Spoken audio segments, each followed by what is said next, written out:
तो जय हिंद मेरे प्यारे साथियों, आज की क्लास में बताएंगे प्रतिस्थापन से विधि से कैसे समीकरण बनता है। ठीक है, और साफ सिंपल तरीका से बताऊंगा। ठीक है, इसे प्रतिस्थापन विधि से बताऊंगा समीकरण की कैसे बनेगा। ठीक है, बिहार बोर्ड में पूछता है प्रतिस्थापन विधि से और विलोपन विधि से। एक प्रतिस्थापन विधि से होता है, एक विलोपन विधि, एक रेखीय विधि से। ठीक है, तो सबसे पहले प्रतिस्थापन विधि से बता रहा हूँ। ठीक है, समझना है और ठीक से समझना है। ठीक है, और उससे पहले एक बार वीडियो को लाइक कर देना है। ठीक है, और चैनल को सब्सक्राइब कर लेना है ताकि मैं अच्छा कंटेंट डालता रहूँ। ठीक है, तो चलते हैं। ठीक है, एक बार वीडियो को लाइक कर दीजिएगा और सब्सक्राइब कर दीजिएगा। ठीक है, देखिए इतना साधारण सिंपल तरीका से कोई नहीं बताऊंगा, साफ कोई नहीं बताएगा। साफ सिंपल तरीका से बताऊंगा कि समीकरण प्रतिस्थापन विधि से कैसे बनता है। ठीक है, देखते रहिए आप खाली और समझिएगा मैं जैसे बता रहा हूँ। समीकरण 1 है, दिखाई दे रहा है ना मेरा भाई। समीकरण 2 है। ठीक है, ये तो समीकरण 1 2 हो गया। सबसे पहले समीकरण 1 को लेते हैं। देखिए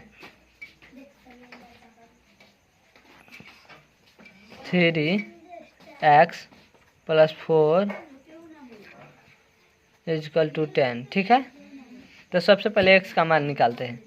देखिए तो ये 3x ही रहने देते हैं और +4y इधर है तो उधर चला जाएगा माइनस में। इधर जो रहता है, जैसे मान लीजिए कि 10 इधर है तो यहाँ पे इधर आएगा, तो माइनस में आएगा, प्लस में है तो, और यहाँ पे प्लस है तो माइनस में उधर जाएगा। तो ठीक है, तो देखिए 10 - 4y। ठीक है, अब ये देखिए x है तो इसको केवल x लिख दे रहे हैं और इसको सेम उतार दे रहे हैं। 10 - 4y बटे में ये 3 था तो 3 उतार दिए। ठीक है, समझ में आ रहा है ना मेरे प्यार भाई। और एक बार वीडियो को लाइक कर दीजिएगा। ठीक है, और चैनल को सब्सक्राइब कर लेना है। और इसी तरह साफा सिंपल भाषा में हर एक चीज़ को मैं 10th और 12th का केवल मैथ पढ़ाता हूँ और 10th का अभी फ़िलहाल में केवल मैथ ही चल रहा है। ठीक है, और फेसबुक और इंस्टाग्राम सब पे मिल जाएगा। ठीक है, देखिए तो समीकरण 1 के लिए है 3x + 4y = 10। तो हम x का मान निकालिए। 3x = 10 - 4y, 10 - 4y बटे 3। ठीक है, यहाँ तक तो समझ में आ गया ना। यहाँ तक समझ में आ गया कि मुझे कि मैंने समझ में आ गया पूरा। देखिए उसके बाद अब समीकरण 1 को लेते हैं। समीकरण 1 में समीकरण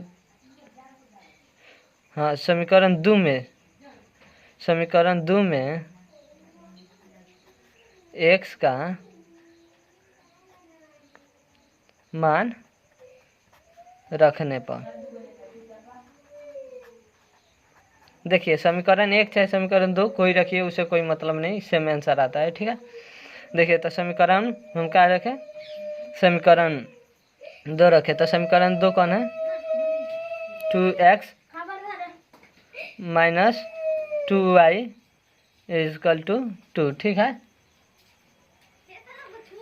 इसके बाद देखिए 2x है तो x का मान कितना दिया है, 10 - 4y बटे में 3। तो लिख दे रहे हैं x का मान इधर दिया है, x का मान तो यहाँ पे लिख दे रहे हैं 2 गुने x का मान 10 - 4y बटे में 3। ठीक है, -2y = 2। ठीक है, तो अब देखिए सबसे तो पहले इसको गुना करेंगे 10 - 4y को 2 से। तो 10 दूना के 20, दिखाई दे रहा है ना मेरे भाई। 10 दूना के 20 - 4 दूना के 8y। जहाँ नहीं समझ में आएगा वहाँ पे आप बोलिएगा, कमेंट कीजिएगा, मैं वहाँ पे बताऊँगा। ठीक है, देखिए ये तो हो गया 10 दूना के 20। हम समीकरण देखिए समीकरण 2 लिया है, x का मान समीकरण 2 में पुट किए हैं। तो देखिए तो 2x - 2y = 2। तो x का मान कितना दिया था, 10 - 4y बटे 3। तो लिख दिए यहाँ पे। देखिए ये 8 है, 8 और इसको क्या किए, ठीक है, इसको बटे में 3 - 2y। ठीक है, अब इसको क्या करते हैं, देखिए ये तो अब ऐसे ही कर लेते हैं। यहाँ पे कुछ नहीं है बटे में, तो 1 लगा देते हैं, ठीक है। अब देखिए 3 में 1 से लॉसन निकालेंगे तो 3 इसका आएगा।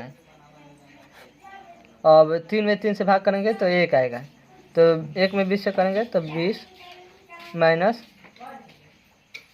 8y, ठीक है।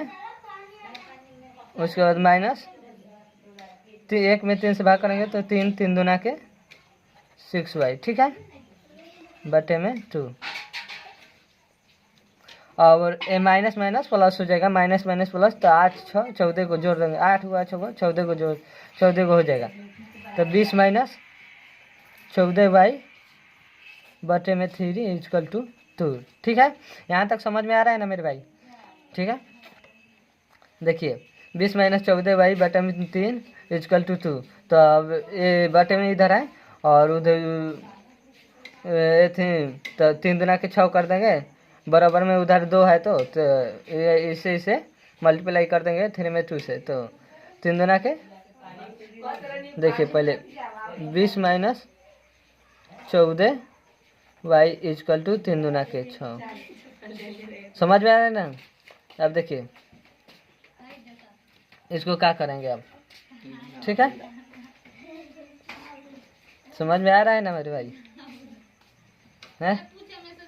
अब ये देखिए क्या करते हैं इसको, ठीक है, समझते जाइएगा।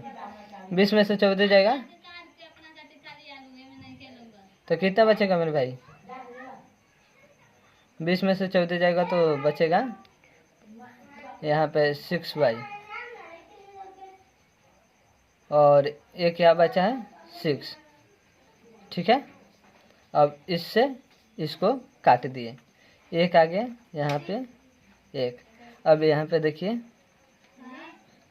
इसलिए x इक्वल टू कितना है, x का मान 10 माइनस 4 बटे 3, ठीक है, y का मान 1। देखिए हम कुछ नहीं किए हैं, समीकरण 1 2 था तो 1 2 करके यहाँ पे 1 ले लिए हैं, तो 3x प्लस 4, तो 3 इधर लिख दिए हैं, और प्लस में है तो माइनस में उधर कर दिए हैं, और x यहाँ पे और बाटा में 3 को भेज दिए। समीकरण 2 में x का मान रख लिए, तो समीकरण 2 है तो x minus 2y equal to 2।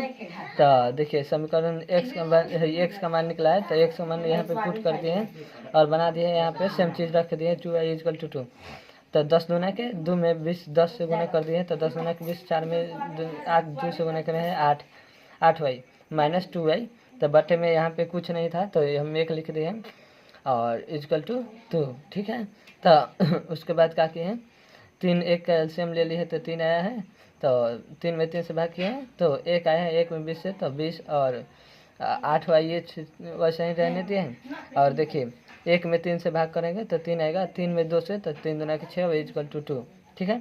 इसको हम जोड़ दिए, माइनस माइनस प्लस हो जाएगा, तो 8 हुआ 6 को 14, तो 20 माइनस 14y इक्वल टू 2 बटे में 3, तो 3 में 2 से गुना कर दिए, जोड़ के बराबर के इस साइड उस साइड है, तो इसको 3 दूना के 6 कर दिए, ठीक है। 20 माइनस 14y, तो 20 माइनस 14y में से तो माइनस 6 बचेगा यहाँ पे माइनस 6, ठीक है, नहीं माइनस नहीं बचेगा, माइनस 20 में से 14 जाएगा तो 6 बचेगा 6y, और 6 हो गया 6y, 6 से 6 को काट दिए 1, y का मान यहाँ पे आ गया है। तो यहाँ पे देखिए दुनिया का सबसे सिंपल तरीका, अगर ये नहीं समझ में आएगा तो समझिए कि आपसे सवाल नहीं बन पाएगा, क्योंकि सफ़ा इजी है, सफ़ा सिंपल है। अब एक बार लिख दे रहा हूँ यहाँ पे, देखिए मेरा चैनल का नाम है यूट्यूब चैनल, ठीक है, RR मैथ क्लासेस, ठीक है। इसको एक बार जाकर सब्सक्राइब कर लेना है। अच्छा लगा होगा तो वीडियो को लाइक कर दीजिएगा दबाकर, और शेयर करना है सभी दोस्तों के पास, और इस चैनल को एक बार सब्सक्राइब कर लेना है, ठीक है। मिलते हैं नेक्स्ट क्लास में। देखिए